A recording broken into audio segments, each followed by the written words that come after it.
Good morning बच्चों। आज की इस ऑनलाइन कक्षा में आप सभी का स्वागत है। बच्चों, पिछली कक्षा में हम पार्ट 3 काम या आराम पाठ पढ़ रहे थे, जिसका शेष भाग हम आज पढ़ेंगे। पिछली कक्षा में हमने पढ़ा था कि किस तरह एक मील मजदूर सारा दिन मिलों में या कारखानों में काम कर कर के थक जाता है, इसलिए वह कम घंटे काम करने की और अधिक वेतन की मांग पेश करता है। आइए अब हम इसके आगे का पैराग्राफ देखते हैं। जब लोग घरों में या अपने गांव की छोटी सी दुकान में काम करते थे, पहले क्या होता था, लोग अपने ही घरों में एक छोटी सी दुकान में काम करते थे। तो वही लेखक बता रहे हैं कि पहले लोग घरों में या अपने गांव की छोटी सी दुकान में काम करते थे। उन्हें अपनी छोटी सी मशीन, चरखे या करघे का सारा भेद मालूम होता था। उस मशीन के बारे में उन्हें सारा कुछ मालूम होता था, कैसे, कहाँ पर क्या है, कहाँ से बना सकते हैं, अगर कोई सामान इसका बिगड़ जाता है, कुछ हो जाता है तो इसको कैसे ठीक करना है, ये सब उनको मालूम होता था। जो चीज़ वे तैयार कर सकते थे उसकी पूरी जिम्मेदारी उन्हीं की होती थी, और जो सामान वे बनाते थे उसकी पूरी जिम्मेदारी भी उन्हीं की ही होती थी। अपने माल की उत्पत्ति में, उत्पत्ति मतलब उत्पादन करना, बनाना, तो अपने माल की उत्पत्ति में उन्हें आनंद और संतोष का अनुभव होता था। अपना सामान बनाने में उन्हें बड़ा आनंद मिलता था और संतोष होता था। अपने परिश्रमालय में, परिश्रमालय मतलब जहाँ वे मेहनत करते हैं, तो अपने परिश्रमालय में वे खुली हवा में शांति से काम करते थे और 12-12 घंटे, 14-14 घंटे काम कर लेते थे, फिर भी न ऊबते थे। और अब के मज़दूर क्या करते हैं, 1-2 घंटे ही काम करने से वे मील की कर्कश आवाज़ से और दूषित हवा से परेशान होकर घबरा जाते हैं और बहुत जल्दी थक जाते हैं। लेकिन पहले ऐसा नहीं होता था। पहले वे लोग अपने घरों में बहुत अच्छे से और आराम से खुली हवा में काम करते थे और घंटों काम करते थे, फिर भी नहीं थकते थे।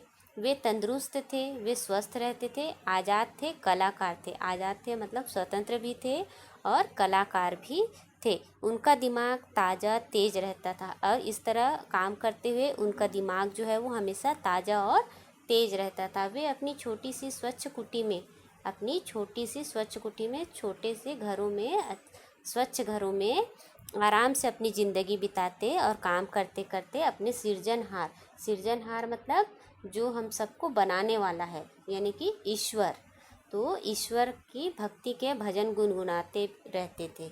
लेकिन आज का बेचारा मज़दूर जो है वो ज़्यादा धन के लालच में, आज का मज़दूर क्या करता है, अधिक पैसे के लालच में गांव छोड़कर शहर आ जाता है। पर उसे न तो उसे मन की शांति है और न ही वह खुशहाली है जैसा पहले के लोगों को मिलता था। तो अब वह अधिक पैसों के लालच में शहरों की तरफ आ जाता है और यहाँ काम करते हुए न तो उसे मन की शांति मिलती है और न ही वह खुश रह पाता है। जो 2 पैसे ज़्यादा कमाता है वह अपनी गाढ़ी कमाई और जीवन की नीरसता को भूलने के लिए, अपनी थकावट को और अपनी उपयोग की चीज़ों को लाने के लिए वह क्या करता है, सारा पैसा अपना शराब में न्यौछावर कर देता है, शराब में लुटा देता है। उसे न तो आराम मिलता है और न ही राम, न दिन और न दुनिया। उसे न तो ईश्वर मिलते हैं और न ही यह दुनिया मिल पाती, क्योंकि वह किसी का नहीं हो पाता। थका हारा वह मील से थक हार के वह घर आता है। घर आके अपनी थकावट दूर करने के लिए जो 2 पैसे ज़्यादा लेके आता है, उन पैसों को वह क्या कर देता है, शराब में न्यौछावर कर देता है, जिससे उसके कारण उसके पास पैसे भी नहीं बचते और न ही इस तरह उसे ईश्वर की भक्ति के लिए समय मिल पाता है और न ही अपने खुद के लिए। और उसे यह तक पता नहीं होता कि इस दुनिया में क्या हो रहा है। आगे लेखक बता रहे हैं, मैं नहीं चाहता कि हम ज्ञान विज्ञान की उन्नति का फ़ायदा न उठाएं। ज्ञान विज्ञान ने आज जो उन्नति की है उसका फ़ायदा हम न उठाएं, ऐसा लेखक नहीं चाहते। चीन जापान की बिजली की ताकत से छोटी उपयोगी मशीनों का आविष्कार करके हम अपने उत्पादन को बढ़ाने की कोशिश हमें अपने उत्पादन को बढ़ाने की कोशिश करनी चाहिए। जो छोटी छोटी मशीनें चीन जापान के द्वारा बनाई गई है, उनका उपयोग हमें अपनी उत्पादन को, अपने वस्तुओं को बनाने की जो क्षमता है उसके उत्पादन में वृद्धि करनी चाहिए, उसे बढ़ाने की कोशिश करनी चाहिए। रूस की तरह गाँवों में सहकारी रूस में जिस तरह गाँवों में सहकारी खेती और सहकारी उद्योग शुरू किए गए हैं, वैसे ही हमें अपने देश में भी करना चाहिए। लेकिन धन के लालच में, मोह में आवश्यकता से अधिक कल पुर्जों का उपयोग करना भी उचित नहीं है। धन के लालच में हम ज़्यादा अधिक मशीनों का उपयोग करते हैं, वह भी हमारे लिए उचित नहीं है। उससे क्या होगा, उससे बेकारी बढ़ेगी, बेरोजगारी बढ़ेगी, काम रसहीन होगा और थकाने वाला होगा, काम करने में आनंद नहीं आएगा और वह बहुत जल्दी थकाने वाला भी होगा। सुस्ती जागेगी, सुस्ती भी होगी शरीर में, ऐशो आराम की वृत्ति उमड़ेगी और जितना हमें ऐशो आराम मिलता है उससे और अधिक पाने की इच्छा रहेगी।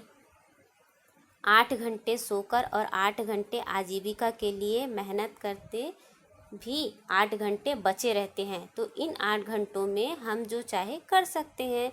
24 घंटों में 8 घंटों की फुर्सत कम नहीं है, 33% 1/3 ही है। अतः हमें अपना अधिकांश जीवन मेहनत करने में और स्वस्थ रहने में बिताना चाहिए। अधिक काम करके हमें थकना भी नहीं है, थोड़ा काम करना भी है, थोड़ा आराम भी करना है, लेकिन सारा जीवन अपना आराम करके नहीं बिताना है।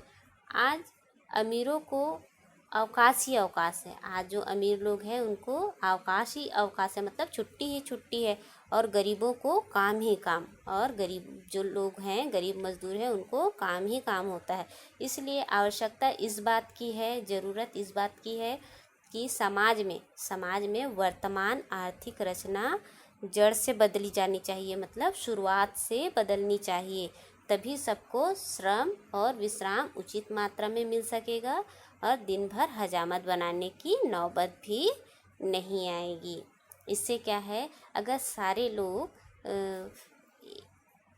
एक सामंजस्य बनाकर काम करें, समय में काम करें और विश्राम भी उचित मात्रा में करें, तो यह सामंजस्य हमारे जीवन में एक नया सुधार ला सकता है और हमें दिन भर हजामत बनाने की भी नौबत नहीं आएगी, जैसा कि गांधी जी ने शुरुआत में ही कहा था।